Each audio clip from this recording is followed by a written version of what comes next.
Voici donc le nouvel iPhone, je le tiens dans les mains, vous pouvez le voir si vous regardez cette chronique en vidéo.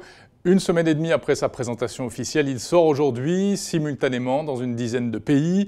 Alors qu'a-t-il de neuf ce nouvel iPhone? Eh bien esthétiquement pas grand-chose, à part de nouvelles couleurs très bling-bling, argent, doré, gris, mais la forme est exactement la même que celle du modèle précédent. Un écran toujours de petite taille par rapport à la concurrence, à peine 4 pouces.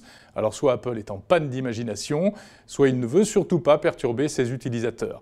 La principale nouveauté, c'est le lecteur d'empreintes digitales. Qui sert à quoi? Eh bien, tout d'abord à déverrouiller l'appareil. Ça marche plutôt bien, c'est plus pratique, plus rapide que d'avoir à composer un code à 4 chiffres.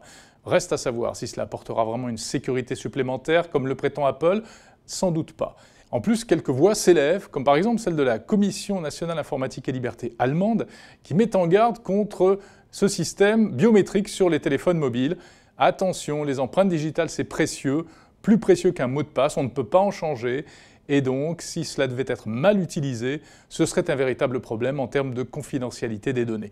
Apple se veut rassurant et affirme que l'empreinte reste stockée et cryptée dans l'appareil. L'iPhone 5S est également doté d'un nouvel appareil photo, plus sensible en basse luminosité. Pas de grand changement à ce niveau-là.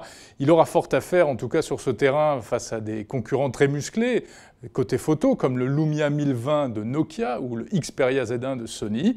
Enfin, l'innovation peut-être la plus intéressante, mais dont on sait encore peu de choses, c'est un coprocesseur de mouvement intégré à l'appareil. Alors de quoi s'agit-il?